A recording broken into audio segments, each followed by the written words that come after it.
games, yeah. If in 16 games or now 17, but I probably would say 16 because now with 17 the numbers probably have to be bumped up a little higher. Mm-hmm.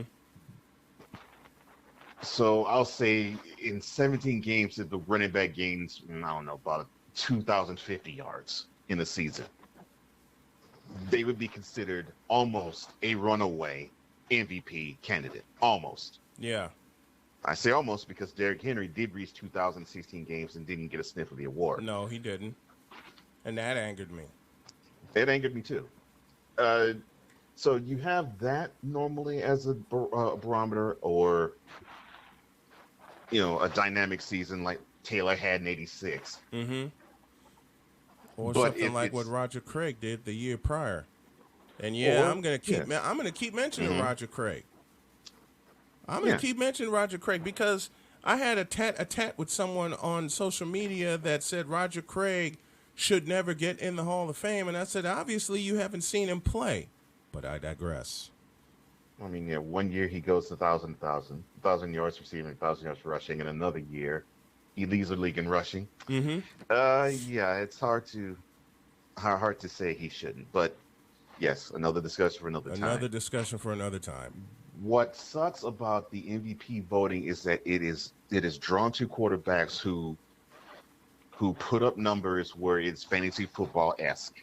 Yeah. So if you have a quarterback that puts up those numbers, because it was not commonplace to have those numbers No. where because I mean when Marino threw for over 5,000 yards and 48 touchdowns in '84, that stood out like a sore thumb. Mm-hmm. But Did. now it's almost commonplace. So you have that, and then you have W's. So if a quarterback has an outstanding statistical year and the team wins three-fourths of their games, you might as well forget any other position player winning the award. Yeah. And I hate that so much And because it's a lie. mm-hmm. It's not the most valuable player in this. I explained this in the NBA. It's a little different in the NFL, but it's similar, Mm-hmm. not quite the same. But you mentioned what makes Jonathan Taylor valuable. Yeah. You said it. If he goes for 100 yards, more often than not, the team's winning. Mm-hmm. And if he doesn't, the team loses. That to me speaks value to what a player produces.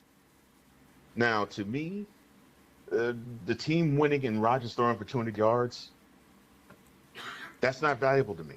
Or It's not. or the Bucks win and Brady maybe throw for 360 yards, but basically it's because of the defense making the big play. Mm-hmm. That's not valuable, but it's sexy. And that's what sucks about that. So it's not necessarily the most valuable player, it's the most outstanding player. And I wish they actually would change the award Yeah. to that title To because that's what it is. most outstanding player. Hmm. Because to me, there's only one candidate for most valuable player this year, and that's Jonathan Taylor. The stats And bear it out. The performance bears it out. I would say the guy that would come in second would be Cooper Cup. Mm-hmm. Mm-hmm. But neither one will get that love because neither one plays quarterback. Right. And And it's a I quarter. dislike that. It's a quarterback driven league, and I realize it's a quarterback driven league. But I will say it again. Doggone it, there should be some love for Jonathan Taylor. Matter of fact, and I said it at the top of the program, Jonathan Taylor should not only be the most valuable player, there's a word that should be inserted with that. And you know what that word is.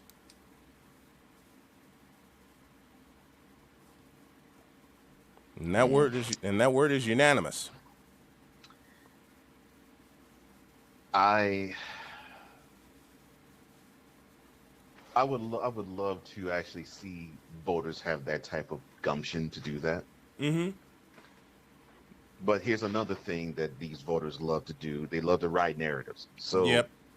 so since they drool over the fact you've got a Rodgers Brady NFC Championship game last year, they're drooling over the possibility of possibly it happening this year too. And You just gonna make the bile crawl on my throat today. well, I mean, look, the truth And is I know, truth, and I don't like it the either. look. I know it's the truth. I know it is. I know it is. And It's been and playing I out all year. hmm and I don't like it either. I don't like it either because That I don't think you know. I really believe seriously, and I would say this in front of both the gentlemen's faces. I would say to Tom Brady's and Aaron Rodgers' faces. Neither one is deserving of the MVP award because they didn't, to me, have an outstanding season. they really didn't. They had. I'll go ahead and use the Prolific, word yes, but outstanding, no. prolific. The other p word I was looking for was pedestrian. That too. I mean, because I mean, you can rave about Brady throwing over 600 passes this year. Who Okay, cares? you know, I'll say it. Who yeah, cares? in doing that, he may have had some good games, but I remember there was one game in particular where You didn't. he pitched a shutout. Mm-hmm. And I don't mean he was on the winning end of the shutout. No, he lost 9-0. And in Rogers' case, like I said, there's a really any game that sticks out to me as wow. Now that is really why he is the guy. The only one that comes close is the home game is the Rams. Mm-hmm. But I remember when he basically he could give a crap about being on the field Yep. when he was in Jacksonville playing against the Saints. And that alone should keep him from MVP voting. That Yeah, alone should keep him from the MVP. yeah. But it won't. But it won't. It Mm-mm. won't keep him from. It won't keep him from the MVP voting. No. It won't. And it just.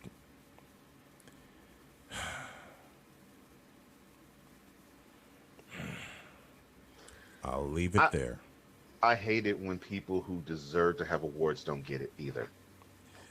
Yeah. And what makes it worse is that they will try to find a consolation prize to satiate Jonathan Taylor's year, like Mm-hmm. either most improved player or offensive player of the Offensive year. player of the year, And I which is think more he's than probably going to be likely in the line one for he's it. gonna. Which is more than Mhm. likely the one he's gonna grab. Yeah, I think he's going to be in line for offensive player of the year. Offensive Yeah. player of the year. hmm Just to say, Offensive, well, just to just say, this is your reward for the year that you hmm had. yeah, and the NFL could say we recognize you for actually having a wonderful year. Mm-hmm. Yeah, But sorry, you're not in the upper echelon of MVP votes. yeah, because You you don't draw the turnstiles enough. You're not the ones that people want to talk about on TV. hmm, And it's you're not the ones unfortunate. that I'll throw this one in there. You're not the one that folks talk about on TV or radio. Yeah, Okay, and they forget yeah, folks like you and I that actually do that mhm. actually speak the truth. Yeah. You're not the one. Yeah, you're not the one that program directors actually say to the talent, "Okay, we need to talk about this guy, and this guy. Mm-hmm. Fit them anywhere that you have to in your program, but you must talk about this figure." Jonathan Taylor isn't that guy, and that is grossly unfortunate because this dude has put forth one banging year. Oh my gosh. And I mean, what? When have we spoken about the NFL this year and not mentioned Jonathan Taylor? And this is on a Colts team that started 0-3 Yeah, started 0-3. and hmm is on the verge of clinching a playoff berth. Anybody remember 2018 for those Indianapolis Colts? You might have remembered 2018 when they started 1-5 and then ran the table. Yeah. But see, no one wants to talk about achievements like that. No one wants to talk about team achievements like that. And to me, when you have a guy who allows the team to have a great stat anywhere on their ledger, Mm-hmm. you got to consider him. I mean, because of him, and I mean solely because of him and the offensive line, yes, but solely because of those six men, the Colts are the second best rushing team in the league. That has to speak for something. Yeah, it should speak for something. It should speak for something. We'll talk more MVPs when we come back as we'll switch to the NBA. And y'all know it's Wednesday. You know how we get down on Wednesday. But is the conversation du jour of the day. And I'm going to let y'all know that somebody got robbed of not one, but two MVPs. And I'm going to piss a lot of people off when I mention the name. So stick around. We're just getting started. Snowman in the morning, back in a flash. This is Mario Andretti. You know me as a race car